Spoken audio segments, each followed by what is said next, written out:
Throughout the years, we've seen a lot of trends come and go in skateboarding. I mean, for the longest time, skateboarding itself was considered a trend. Now, the thing about trends is, sometimes they're good, and sometimes they're not so good. In this video, we're going to go over the most hated trends in skateboarding.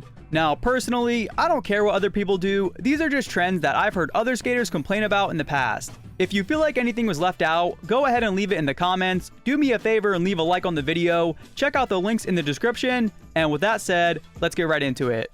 Actually, before we do, I want to thank Squarespace for sponsoring today's video. As many of you know, skateboarders are constantly starting businesses, and these days, having an online presence is crucial. Squarespace is great for anyone who wants to make a website, whether that be to launch a cool side project or start an entirely new company. With Squarespace, you don't need to know anything about web design or coding. They have tons of templates and widgets that you can completely customize yourself, so it's easy to craft your site to suit your project or business. All the tools you could possibly need to start an online store are provided. You can set up appointments and online bookings, connect your social media, or even sell products. Also, they give you behind-the-scenes analytics that can actually help you grow your business. Check out squarespace.com for a free trial, and when you're ready to launch, go to squarespace.com/skatebox to save 10% off your first purchase of a website or domain. So to start the list off, we have SoundCloud edits. SoundCloud edits can vary slightly, but there's a few things that they usually have in common. There's always some sort of trendy rap song, they tend to have a lot of clips zooming in on the person, and the clothes the skater is wearing are usually pretty eye-catching. When SoundCloud edits first started popping up, they completely took over every skater's Instagram. Camo pant sales were at an all-time high, SoundCloud rap songs were bass boosted to levels previously thought to be impossible, and older skaters everywhere were left punching the air. It was almost a competition to see who could make the wildest edit wearing the craziest outfit with the most obscure rap music. It was every old skater's worst nightmare, but it was an interesting time in skateboarding. These days, SoundCloud edits aren't nearly as popular as they once were, but there's a few skaters who've stuck with them, and you still see them occasionally. This seems to be one of the most controversial skate trends out there, but if you think there's one that's worse, definitely leave it in the comments.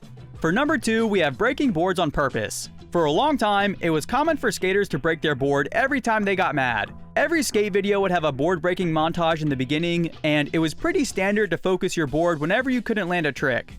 As a kid, I remember seeing older guys break or throw their boards at the skate park when they couldn't land a trick, not because they were actually mad, but because they thought they were supposed to be mad, and throwing your board was just what you did. I realize that some skaters do break their boards because they actually are angry, but for a while, it was definitely a trend to do it simply for the sake of the footage. The third trend on the list is having quick feet. In skateboarding, being quick-footed is definitely a sought-after skill. Being able to do several tricks back-to-back in a short amount of time is pretty difficult, so it's impressive when someone can pull it off. The thing is, there's been somewhat of a trend of people going overboard with it, which a lot of skaters don't like. There's certain situations where being quick-footed works well, and it almost flows naturally.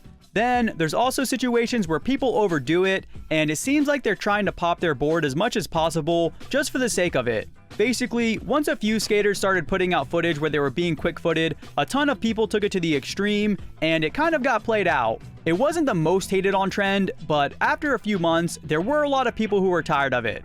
The fourth trend on the list is wearing a shoelace as a belt. Most of the backlash I've seen about this trend is purely based on how it looks. As you can imagine, there's some people out there who think shoelace belts are tacky, and they think it looks stupid to have laces dangling from your pants. With that in mind, unlike a lot of fashion trends, this one actually does have some utility. When someone skates, they tend to bend down a lot, and traditional belts can often pinch people on their stomachs. Shoelace belts eliminate this problem, and they're also way lighter than most belts out there. Not only that, but skaters tend to rip their shoelaces fairly often, so keeping an extra lace tied around their pants is a good way to make sure they have an extra. Now, despite having some decent functionality, the shoelace belt is still a trend that a lot of people just can't get behind. Even though it does have its uses, I guarantee you, if you wear one to a family gathering, there's a 100% chance that either your grandpa or your uncle is going to have something to say. For number 5, we have art on grip tape. Grip tape art has been around pretty much since grip tape was invented. Skateboarders tend to be creative, so naturally, tons of skaters customize their grip tape. Now, even though a lot of custom grip tape is cool, for a while, people started going a little crazy. Not only were companies making some pretty wild grip tape art straight from the factory, but skaters were buying it and customizing it even more. You would see every kind of grip tape art you can imagine. Grip tapes had tons of patterns, animated characters, and every other weird design you can think of. People would buy clear grip tape and put money underneath it, they'd print out pictures from animes, and it was basically a challenge to see who could make the weirdest grip tape art. At the end of the day, it's really all personal preference, but for a while, grip tape art definitely got out of hand. Next up, we have skaters wearing big pants. You can't talk about trends in skateboarding without talking about big pants. For the better part of the 90s, wearing pants that were incredibly massive somehow became the standard. Seriously, if you look at footage from the 90s, there was no such thing as pants that were too big. The funny thing about this trend is that it's actually started to come full circle. There's been a solid resurgence of people skating in big pants, and even though they're not quite at the levels they were in the 90s, they are kind of close. Now, to be fair, when it comes to skating in big pants, it actually can be stylish depending on the person. Whether or not you like this trend though, you do have to admit there is a line somewhere, and pants can only be so big before it's a little too much.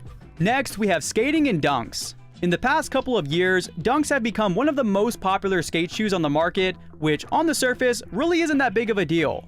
With that in mind, the problem with this trend doesn't seem to be with the shoes being popular, the problem is more so with the culture surrounding it. When dunks first came out, they were relatively normal looking, they cost under $100, and it was a shoe that people love to skate. These days, you have to camp out overnight to buy a pair for retail, or pay thousands of dollars to buy them resale, and it's gotten to the point where every new dunk has to be even crazier looking than the last. Thanks to sneakerheads collecting dunks and bidding up the price, skateboarders who actually enjoy skating dunks can't even get a pair for a decent price. Not only that, but because of their collectability, Nike has started making some pretty wild looking dunks, which in the eyes of some skaters tend to be a little too much. This is a trend in skateboarding that's been around for a while now, and at this point, it doesn't seem like it's going away anytime soon.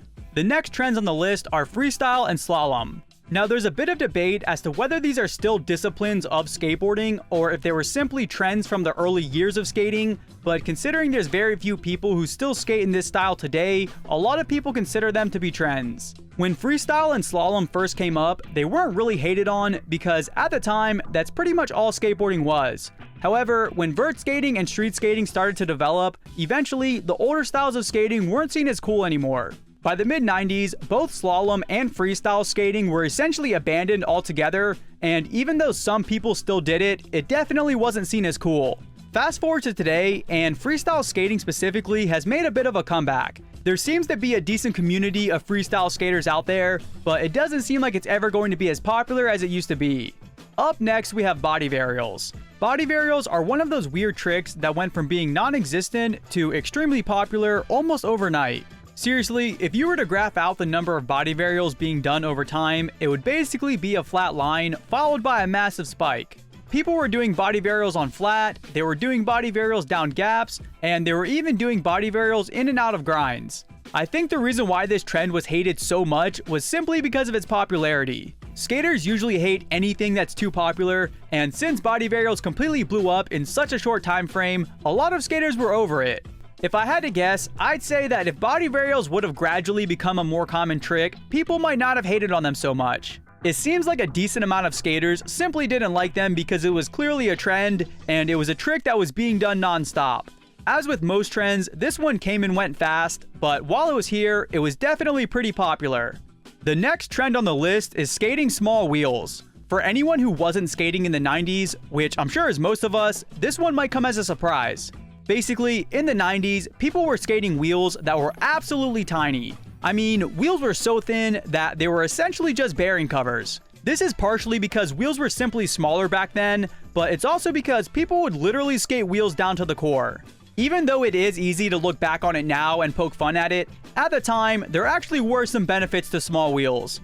In the 90s, street skating was just starting to take off, and skating smaller wheels made technical tricks a lot easier. They were lighter and easier to maneuver, and small wheels are a part of the reason that street skateboarding was able to take the form that it did. In retrospect, it is a bit of a funny trend to look back on, but at the time, it did make a lot of sense. Next up, we have skating in designer clothes. Skating in designer clothes is one of the newest trends in skateboarding, but it's also one of the most controversial. In the past few years, it's become a major trend to not only skate in designer clothes, but to post videos of it online. This is a trend that a ton of skaters hate for a variety of reasons. First, a lot of designer clothes just look a bit odd. Designer clothes are known for having weird styles, and seeing it in skateboarding is something that a lot of skaters aren't down with. Not only that, but skating a designer is kind of a way to flex on everyone else. When someone skates in an outfit that costs thousands of dollars, they're basically showing off to everyone around them. If someone wants to skate in designer clothes, that's totally up to them, but it is a trend that a lot of skaters hate on. There's been a ton of trends in skateboarding over the years, and some of them have definitely been better received than others. If you feel like any good ones were left out, go ahead and share them in the comments. Do me a favor and leave a like on the video. Check out the links in the description. And with that said, thanks for watching.